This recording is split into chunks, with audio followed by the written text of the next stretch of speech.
from the beautiful confines of a St. James Assiniboine High School. Which one are you in today, Ashley?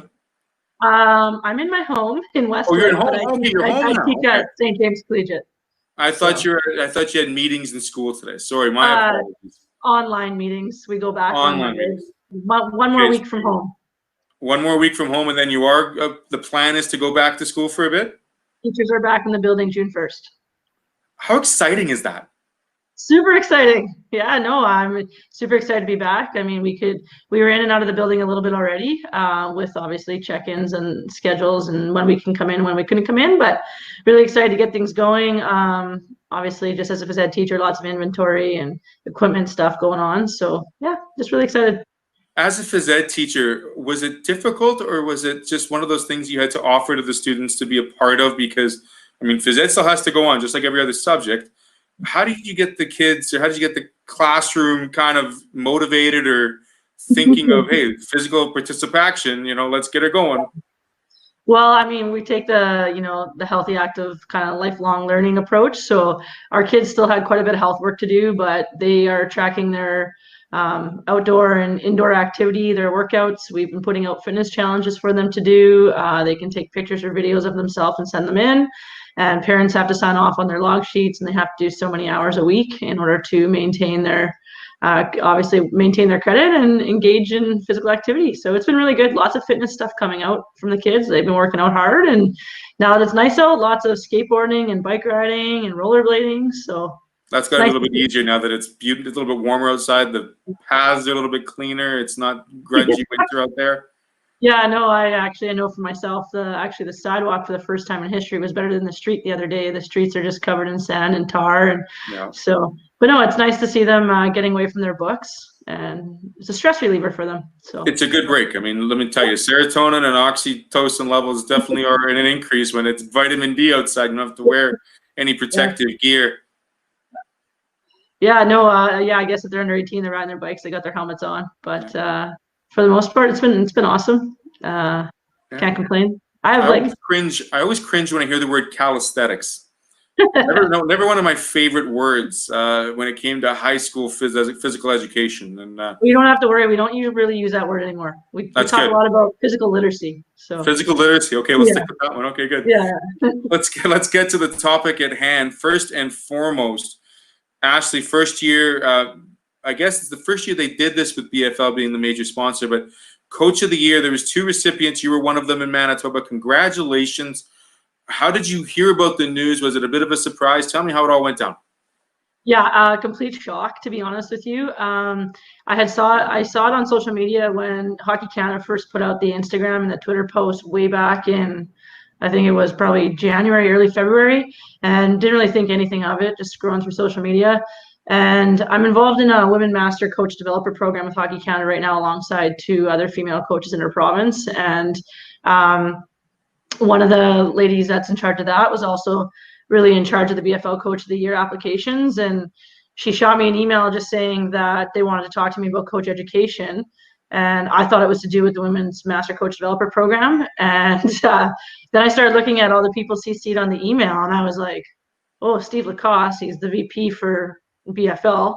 And then I started looking at like some other names, and for a while there, I think it was Cassie Campbell that was supposed to be on the call too. And like, this seems weird. So then I actually shot her an email the night before and said, should I have something ready to present? Like, I'm feeling a bit nervous. And, oh no, it'll just be a quick 15-minute discussion.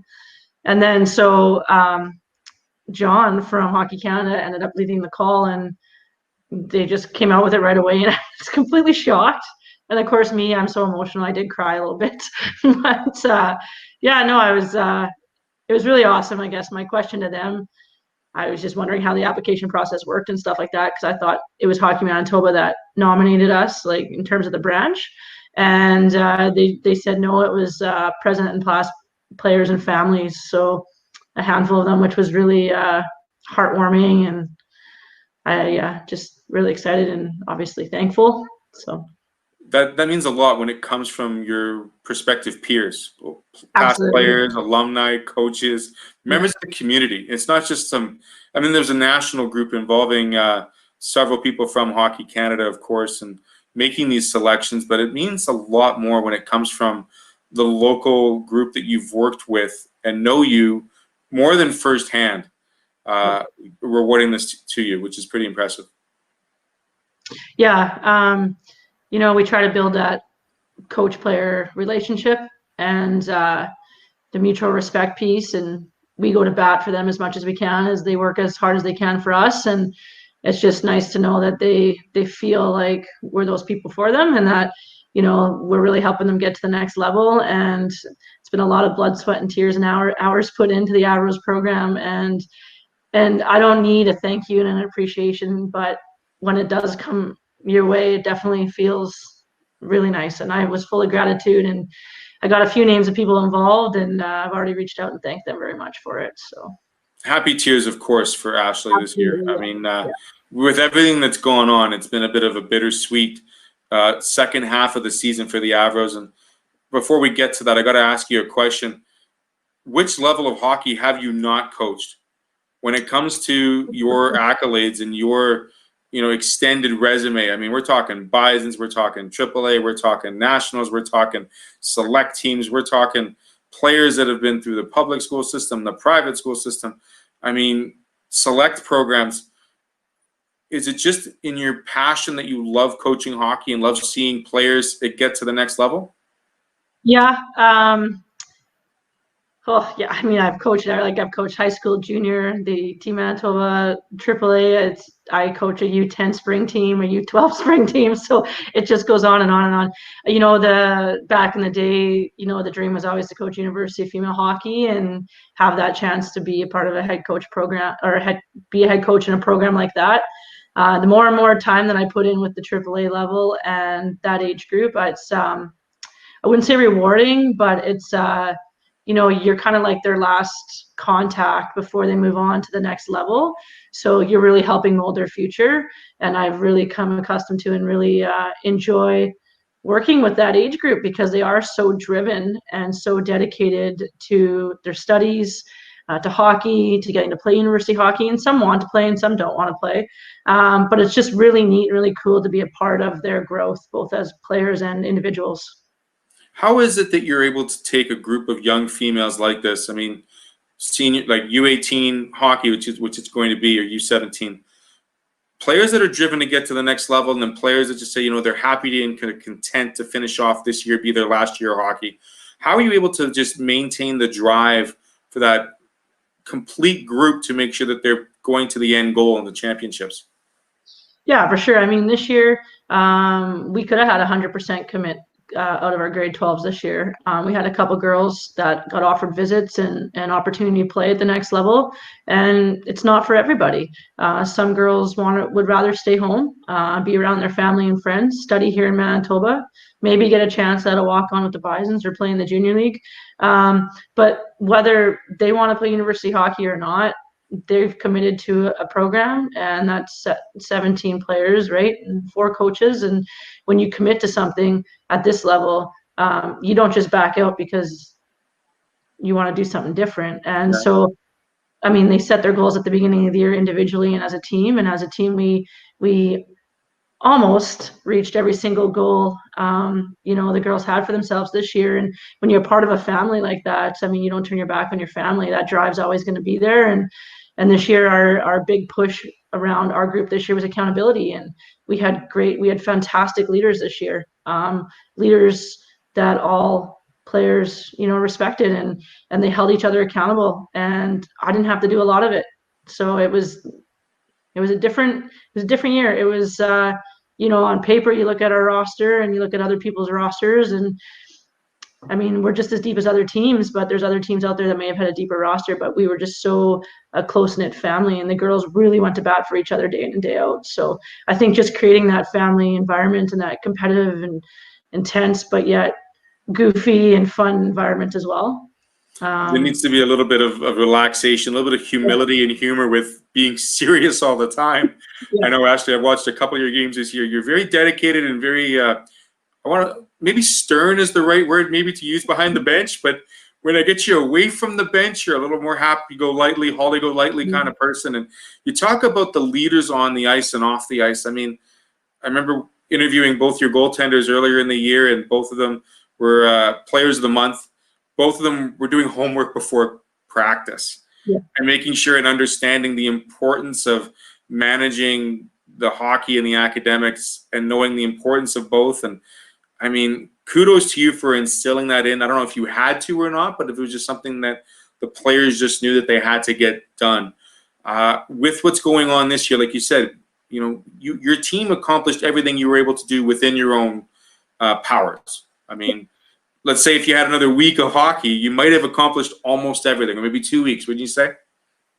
Yeah, I mean, I don't want to jump the gun and say we would for sure have won. It would have been a very competitive series. It's crosstown rivalry, and it's friends playing against friends, and the Ice have as much to prove as we do, right? And we had their number this year, and they were ready for us, so it wouldn't have been easy. But yes, it would. If it would have been a 5-game series, it would have been a week and a half. Yeah. So that's the only part that was missing. Having that said, those seniors, like you said, all of them have been given pretty much an opportunity, should they have wanted it, to get to the next level. What does that tell you as a program, that you've built, you know, pillars of strength, tradition, and excellence within a minor hockey program that delivers each year? Well, I mean, I'm super proud of the program. I've been with it since it started. I feel like we've built we've really built an identity for ourselves. We're recognized throughout Canada and the US, and we get invited to tons of showcases. And I think having that positive identity really does offer up some publicity for the girls, because if we didn't have that, we wouldn't be invited to the showcases where the kids are, you know, signing on to universities. There's a lot of our kids going out to Ontario now, you know, and a couple kids still crossing the border. We have our captain going out to play college in Alberta. And again, our kids aren't picking the stream for hockey. They're picking their university based on their academic future. And a lot of our kids are graduating in 90s and high 90 averages or high 80 averages. Like, we just had a grade 12 student that's going to be graduating with almost a 97% grade 12 average. And when you talk to the kids and the parents, it's always about academics first, right? Because everybody wants to have a career and have a future, and we can't always just fall back on our athletics all the time. So, I mean, I'm super proud of the program. I think it's exactly where it needs to be, and I don't know how many years I have left, or how and when I get hired back all the time, but I'm not ready to leave yet. And yeah, I'm just really proud of the identity that we've really created for them. So. We'll take a quick break with Ashley van Aggelen. We're going to talk more about that blend of time management between student and athlete and academics. We'll be right back. Stay with us.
Van Aggelen, physical phys ed department head. Is that the right title for you in St. James Assiniboine School Division? That is it. I've been the department head. This is my second year. I just finished with the department head.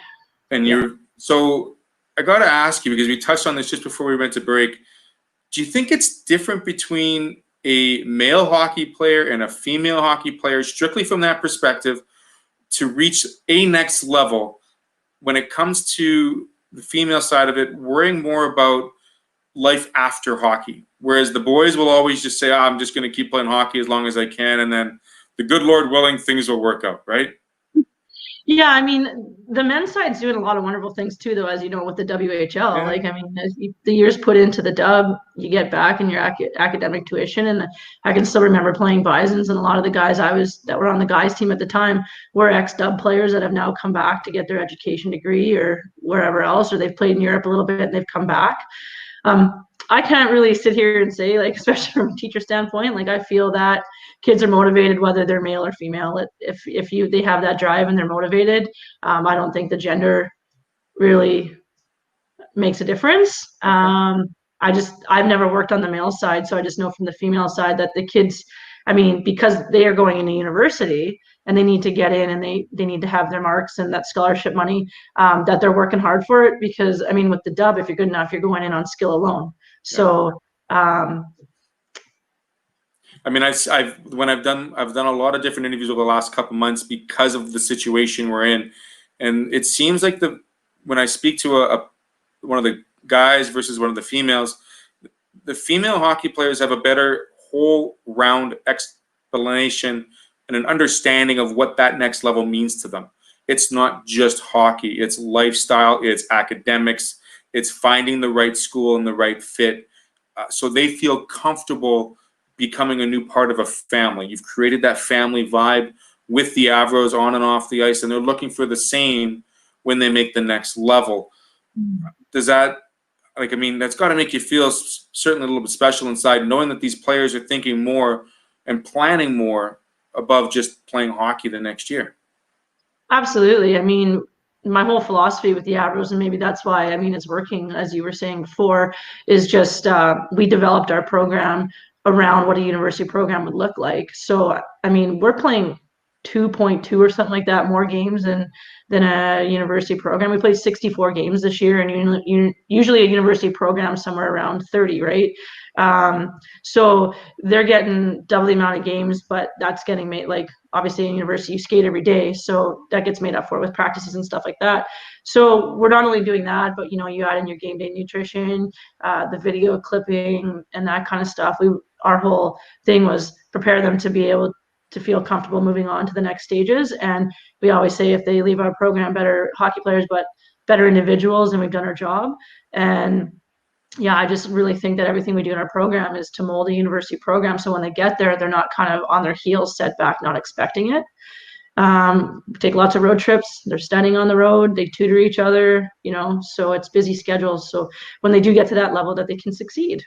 So it's not like a hockey academy where everybody's in the same school either. When they're on the road, it's anywhere from, like, I want to say maybe 4 to a dozen schools maybe that are on one team, where that's pretty impressive that they're still we couldn't have done that back in the day when we were playing.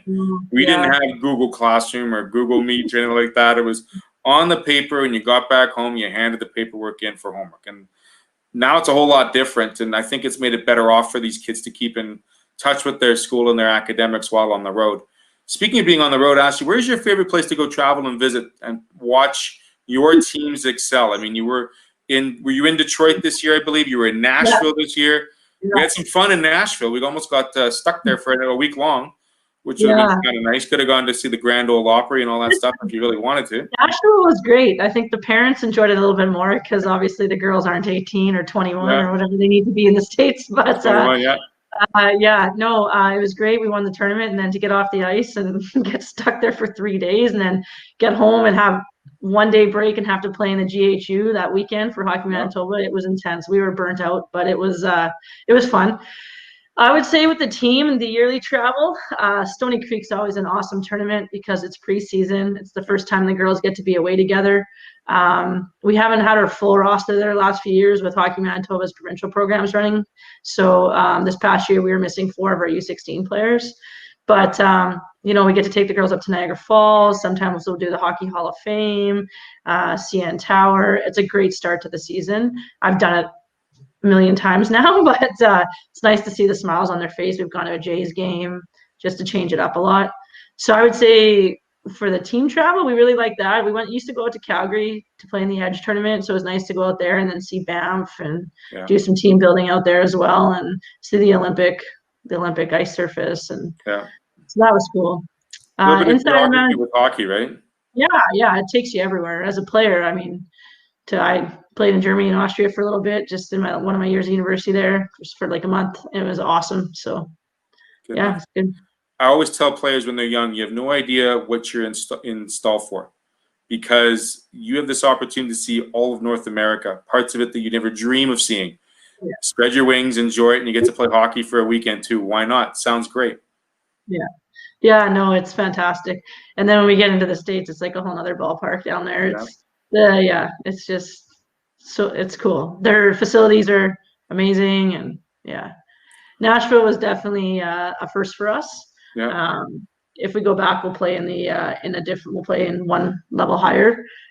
We did play the U19 champions, and we lost 2-1. It was a good game, and that's probably where we should have been, not the U17. So Gotcha. yeah. As a coach, I have to ask you, because you've got many years under your belt, Ashley, what have you noticed in the change in the paradigm when it comes to acceptable coaching and respectable coaching for being a leader in amateur sports? Absolutely. I mean, I laugh because you say I'm stern, but I think there's a fine line between stern and your care for your players. And in the end, the players need to know that you're there for them. And every kid on our team knows that they have a role on our team, and those roles can change. But they need to know that they're part of the team. They need to know that they're important. They need to know that we need them to succeed. And we needed all 17 players this year. We didn't have girls like scoring all the goals, you know what I mean? We win a game 9-4 against Eastman, and we had 9 different goal scorers.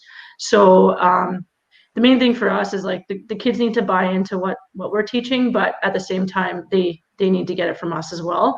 And when you go to bat for them on the bench, when you say I'm stern, but when you go to bat for them on the bench, they realize that you have their back, and they want to do the same for you on the ice. And I know I can get worked up sometimes, but expectations are high for us. And the girls in our program, they like the high expectations. They want to work for it. And I mean, you never set goals further than they can reach, but the expectation, it's not perfection, but it's definitely by end of season, like we finished playing our best, and we finished playing our best this year. I'm going to ask you this other question. Which one would you rather pick? Practice makes perfect, or practice makes permanent? There is no perfect in my mind in hockey, because it's a read and react kind of game. So I would say the second. Okay. When it's your turn to be quote unquote stern on the bench, how many times percentage wise do you look back and say, there was probably a better way to approach that one? There was 3 times this year I had to call a timeout in the first period. Okay. I can remember them all. Okay. So was it a timeout for you or a timeout for the team? It was a timeout to regroup as a team. Okay. And in every single one of those, I put my foot down and I was stern, and it wasn't going off the handle. It was just reminding them how good they are and how hard they work to be that good, and that right now days off can't happen, and that if they want to be as good as they want to be, that like, let's get our act together kind of thing, right? So in all 3 of those situations, we came back to win the game. So it was good. So you made the right call. Yeah, I mean, then you get to the end of the game and it's a tight game, and you're really hoping you still have that timeout. But it was a good decision. They just sometimes, like we were at the top all year, and that's a tough place to be. Last year it wasn't us, right? Like we finished the league last year in 3rd. Actually tied for second. Tied for second, yeah. Yeah, so Westman had the top all year last year. So it's a tough place to be. Everybody wants your name and number, and they all want to beat you, and they bring their A game every time they play you. So I just remind the girls, like, everyone wants to beat you when you're at the top. Everyone's chasing you, and they're always going to bring their A game against you, and we can't take days off. And if you want to be the best, then play the best. And that was kind of our mentality through the season. And it's hard at that age because you're overwhelmed with everything. You're trying to have a personal life and maybe play other sports and do your homework, and it's hard to keep them in the game it's a long season. And so, yeah, kids do need days off. We've canceled practices. We canceled workouts. Like, they get beat up. They're tired emotionally, mentally, physically. So, yeah. Speaking of being tired physically, emotionally, we've had a bit of a break. We're going to take one more quick break, and we're going to talk about what's next for the Avro program for whenever the season starts, as well as the opening of schools and what it means to your position as well. So one more quick break, and we'll be right back with Ashley van Aggelen. Hi, I'm Nettie Weiss from Metal Master. You had an accident? Sometimes they're embarrassing, but they're always inconvenient. We have an incredible staff to take care of you. We have platinum certified techs in 4 different categories. We are certified as a gold class accredited shop. If you've made a claim already, perfect. Call us with your claim number. If you need a claim opened, give us a call. We'll walk you through it. Sometimes you can get a little nervous dealing with NPI. We'll help you out. From Metal Master Auto Body, straighten it out.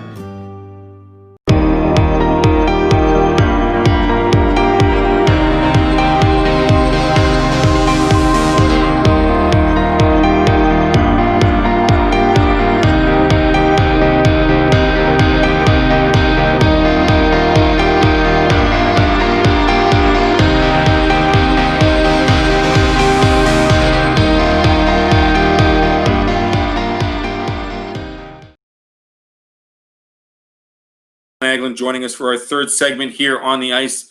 We've talked about this past year with the Avros. We talked about your coaching and your coaching style.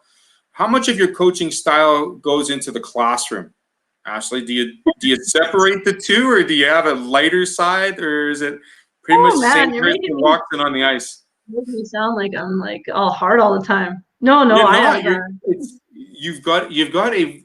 I think the right word I would say is you've got a mature direction to where you are and how you do how your lessons are performed. I mean, you're very planned out.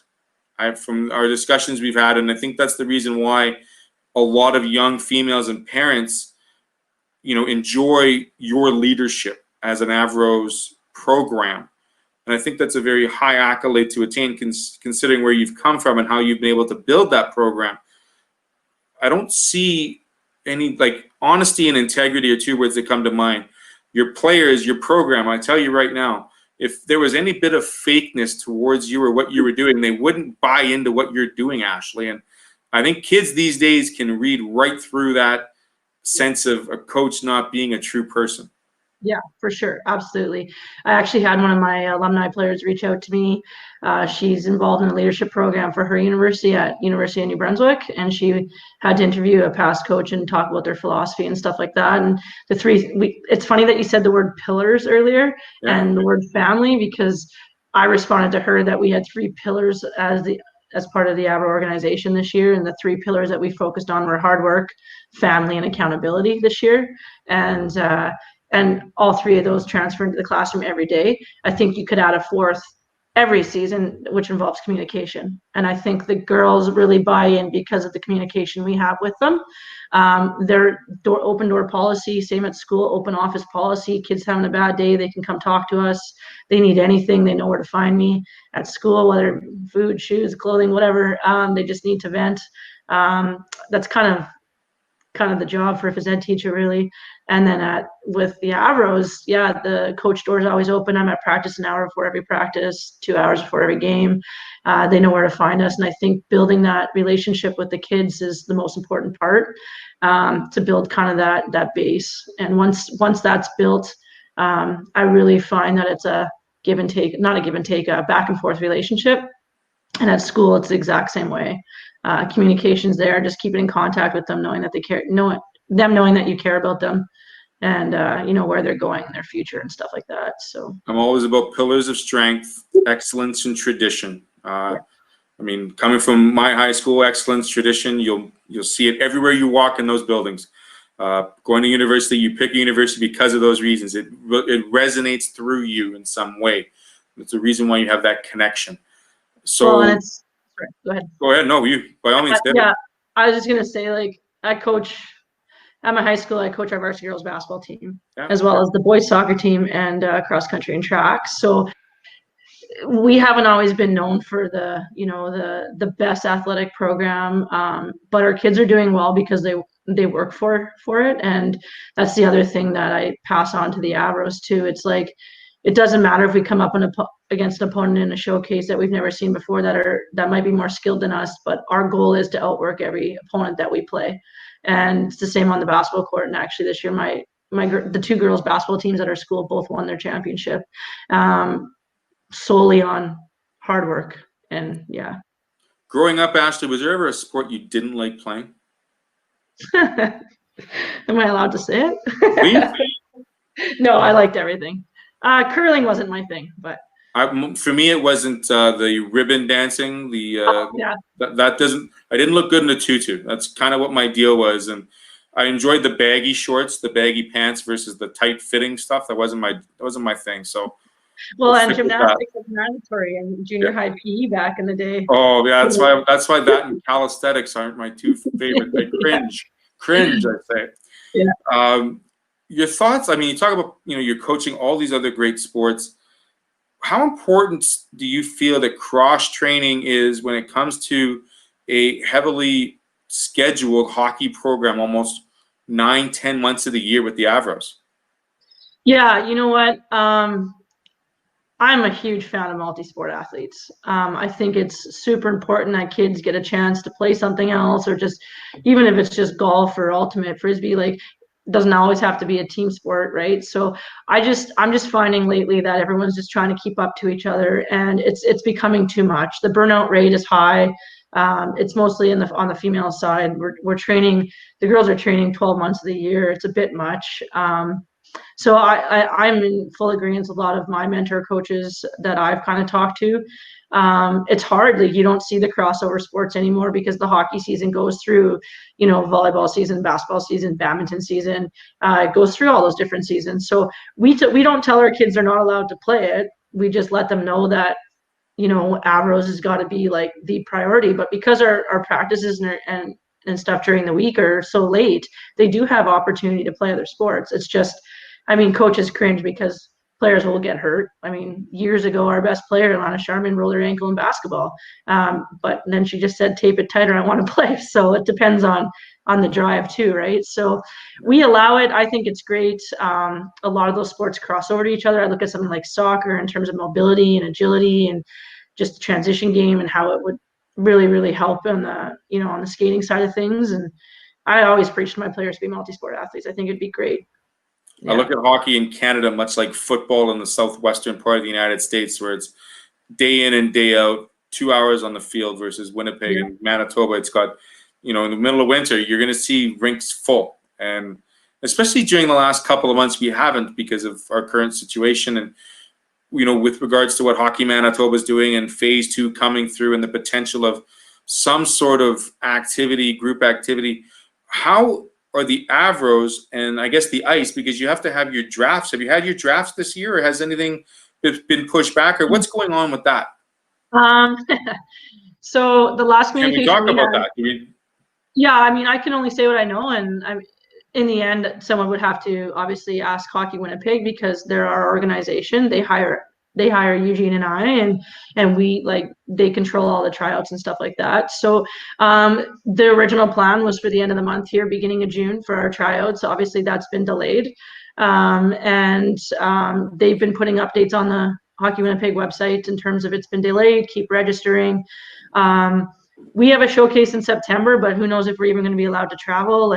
We've booked all our showcases for next year, but you can pretty much bet we're not going to be able to travel internationally. And then when it comes to Canada, are we going to be able to fly? Do we have to bus? Are we even going to be allowed to leave our province, right? Because our numbers are so good, but you look at Ontario and Quebec and other provinces and the numbers aren't very good. So we can't really do anything until we hear from the higher ups. And it's kind of a trickle down effect, right? Hockey Canada then contacts the provincial branches, and then our regional branches contact us. And so the best I can do is plan my season. That's what I've done. We've got our 5 showcases booked, and once we hear, then we just try to rearrange things and go from there. And it's looking like tryouts might be end of summer, but I can't really disclose that because it's not my place. Right. Yeah. We're, like you said, it's a trickle-down effect. A lot of the associations are waiting for the higher-ups. In terms of your team and your makeup, Ashley, correct me if I'm wrong, how does it work when you have players that currently play for your team? Are they still part of your program for the upcoming season, or does everyone go back to a draft and you draft all again? They have to be evaluated. So all players start fresh. The kids have to be evaluated, and they have to make a certain top so many list in order to be able to go back to their respective AAA team. Yeah, so they have to show well enough in tryouts, and then from there they can come back to our program. Yes. So roughly, how many players could potentially be returnees for the Avros AAA team next year? It seems like because we really draft, like birth years really do matter to us. Like we've really kind of drafted to make sure we have a core of players coming back every year. So last year we lost, I think it was 8. We're losing another 6, 7, 8 this year. 1D, 6 forwards, and a goalie this year. Okay. We lost about the same last year. So yeah, we'll be looking to rebuild up front. We have a ton of talent coming back. Almost our whole D core and our D this year were phenomenal. We've got 3 young forwards that are phenomenal hockey players. Trinity Grove was our leading scorer this year. She's back for another year. Courtney Bays, Nora Collins, both crazy good, skilled rookies, as well as Austin. Yeah, like so we have lots of spots to fill up front, but we're not worried. Okay, you don't look worried. You look pretty relaxed about it. You just want to strap on some skates and get out of the rinks. Just want to start coaching again. Just let me pick my team and just want to start coaching again. So yeah, I'm sure you know what, there's a lot of talent coming out of Bantam this year. Okay. Lots of talent, and then there's some kids that were released from AAA that will have to come back. So to fill the 4 prep rosters and the 2 AAA teams, Manitoba or Winnipeg will be just fine. That's good. And that leads me to my next question. Between provinces or interprovincially, how do you view the talent of women's hockey compared to others, let's say Ontario or Quebec or British Columbia? Yeah, I mean, Manitoba's getting, we're working on it.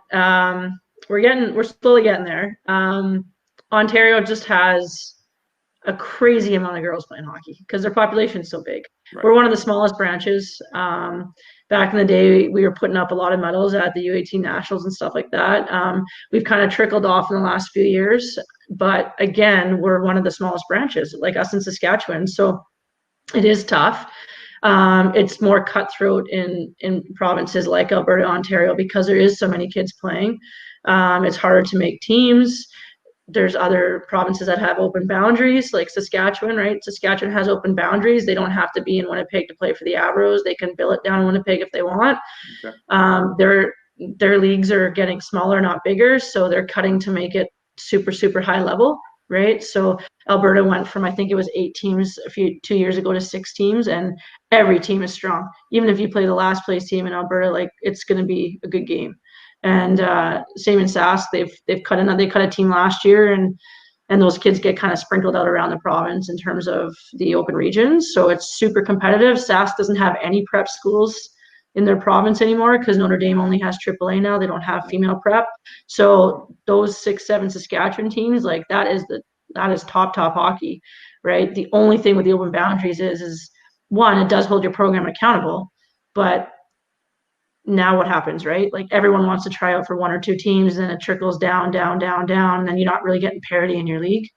So we've talked about parity in the league before as well, and saying how many teams how many AAA teams are in Manitoba? Is there 11? Right now, there's in our league right now there's 8.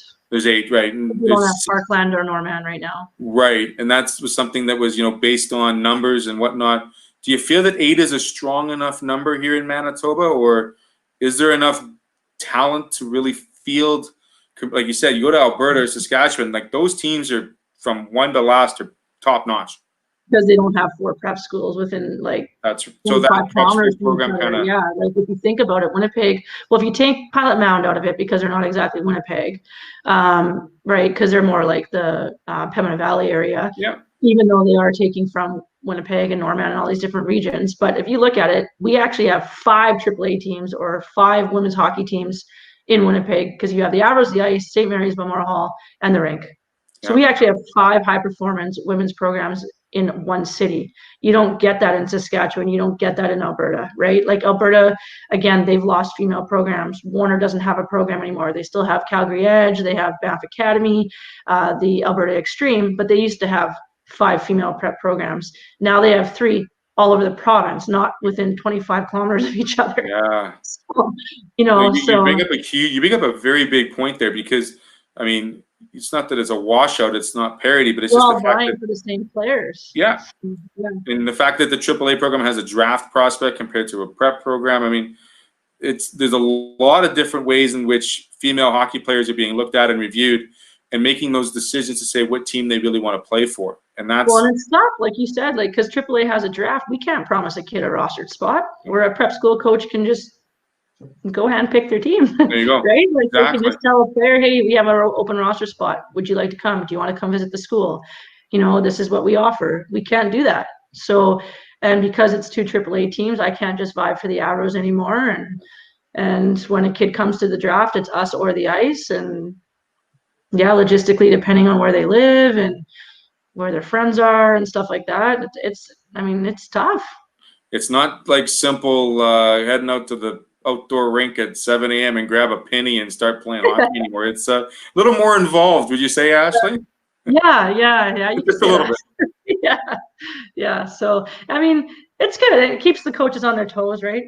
It's just that I know at AAA, like, we don't have the rule that we can, you know, be pulling players in like prep cans. So unfortunately, we do lose some of the really exceptional players. And Avros and Ice, we can't exception, or we can't have exceptional bantams on our roster like the rest of our league does. Mm-hmm. So the 13 and 14-year-olds lose out that opportunity to see what our program really is. And I get it. Like, I totally understand where Hockey Winnipeg's coming from. But we do lose a lot of 13-year-olds to prep schools because they're deemed the best at their level and they don't want to play their second year bantam. They'd rather go on and play in a prep school. Yeah. As a coach, learning and maturing as being a coach, were there any coaches that you emulated growing your portfolio? Yes. So for me growing up, like back in the day, Jill Matthews was like the big female hockey god, I guess you can say, in Manitoba. And I really respect her and look up to her both. Like, she's also a principal at Dakota Collegiate. So I really look up to her both on the ice as well as in her profession. And yeah, I wouldn't say I emulate everything around Jill, but I really respect what she did for the female game and how she acted as a coach. I didn't get to play for her, but I played against her. And then I have my own coach mentors here with Hockey Manitoba that I really look up to: Bob Caldwell, Bernie Reichart. Yeah. Just to name a few. How about players? Who was your favorite player watching growing up? Well, male and female, because I have a male and a female too. My favorite male NHLer was always Steve Stamkos. Female, I mean, right now it would be Poulin. I can still remember my very first year coaching Team Manitoba, and we were playing at the Nationals in Napanee, Ontario. And Quebec was playing in the game before us, and they must have announced her name 5 times. They were playing Team BC, and there was Marie-Philippe Poulin with her 4th goal of the game. And so I had a chance to watch her. It would have been like, at that time, I think I would have been like 22, 23 years old. And she was like 16, and she was just a phenom back then. Yeah. And I just, she hasn't stopped. She just keeps getting better, and she's getting older. I don't know how it happens, but she's so good. Yeah. What is your favorite rink to play in? In Manitoba? Anywhere. Like, you've played all over the world, in Europe, North America. If there was one rink you could have as your home rink, not taking anything away from Seven Oaks or any of the rinks here in Winnipeg, but where would be the coolest rink you've played in? Oh, for me, when I played as a player, we went down to Minnesota Duluth. Our Bison team went down there to play them in exhibition. We got killed, but the atmosphere of hockey in the States is unbelievable. The place was packed. It was also, there's a men's game going on that day after us too. It's just to the side. Yeah, you know, the band's playing behind the goalie, and the university kids don't sit down and stop drinking till the first goal is scored. Like, it was crazy environments. So I would say that was a pretty amazing facility. But I mean, roller hockey's taken me some places too. There's a facility in Florida that's absolutely amazing. But here, honestly, here in Winnipeg, I'd say that Seven Oaks is probably the nicest building in the province, to be honest with you. It is. It's modern, it's clean. It's, I mean, they're so good at our logo on the ice, the dressing room, just some storage for the coaching. And then I know it's not, you know, the dressing room we see at the prep level and stuff like that, but just to call it our home has been pretty cool. And they've got a pretty good spot. I mean, they got the training facilities upstairs, wide open, great ice. It's hard ice. It's not soft. They got the classrooms upstairs. Yeah, they got the classrooms upstairs as well, and it's run really well. And you know, we respect them; they respect us. I absolutely love our facility, and I hope we can stay there at least till I'm done. But yeah, no, I don't know. There's been some pretty cool places, like in Detroit. They have the big bowl there that you get to play one game on, and it's really nice. And we went down to St. Cloud State when the Avros first started. That is an amazing facility as well. Yep. Very cool. I'm going to ask you this last question, Ashley, because you and I could probably talk for the rest of the day about hockey, just like you and I could always do, and the bits and the bytes. What would you, as a piece of advice to younger coaches to maintain the course, and what kind of advice would you offer to them when times might not be the greatest? In terms of times might not be the greatest in terms of COVID, or just like in terms of your coaching career? Just like your coaching. You're just having one of those things are just struggling. The message isn't getting through. You're questioning, is this really my call? Yeah, we scratch our heads a lot. Yeah, I've done it too. I mean, that's why I got a bald spot right up there somewhere. I mean, for me, just a review of self, right? Like for one, and control what you can control is my big one. And I say that to the kids a lot too. Control what's in your control. And you want to think you can control a kid's behavior. You think you can control how hard a kid's working. You can't control that. The kid controls that. And things aren't always going to be perfect, and things aren't always going to go your way. And there might be struggles along the way. And in terms of, I mean, in the hockey world, and the hockey changing, I would always say too, just continue to learn the game and continue to grow. We need to continue to learn, and in that learning we deal with the teachings and the communication and stuff like that. And just the respect, right? Just if your players respect you, they'll work that much harder for you. It's not something that's just going to happen overnight. And just keep pushing, I would say, really. I think we have a lot of younger females coming up through the ranks now that are doing a great job.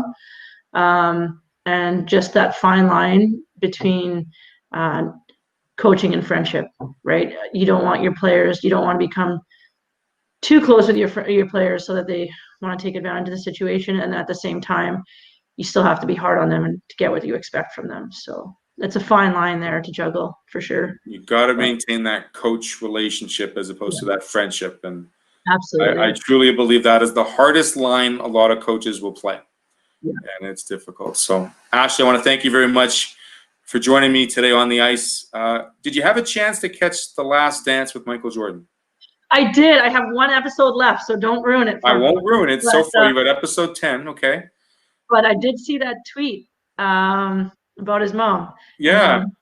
How he got cut from the team in grade 10, and he came home and wanted sympathy, and he couldn't believe that he had been cut. And she told him, "Well, work harder to make it," and clearly he did. So yeah, would you? I mean, there's a lot of things. I mean, I grew up, endorsing Michael Jordan, watching what he did because he was in my time frame as a kid and as a young adult. Just an amazing player on the court, off the court. The work ethic, tremendous. You rarely see that drive, that X factor, that instinct, and he certainly had it. And maybe probably the best thing would have been him getting cut in grade 10. You never know. I look at some of our players that get cut from the provincial team, and they come back the next year and they are just a completely different person. A kid will go one way or the other depending on mental toughness, and some of them just grind down, bite their tongue, and work their butt off all summer, and they come back. And we've had a lot of players like that, and it's been fantastic to watch. So, yeah. Good enough. Ashley, again, thank you very much for joining me. Congratulations, BFL Coach of the Year for Manitoba. And we look forward to seeing when this next season will start. And I hope you enjoy the kids coming back here soon in June. Oh yeah, I'm pumped. You're pumped. Okay, we'll leave it at that. Thanks, Ashley. Have a great day. Thanks. Bye.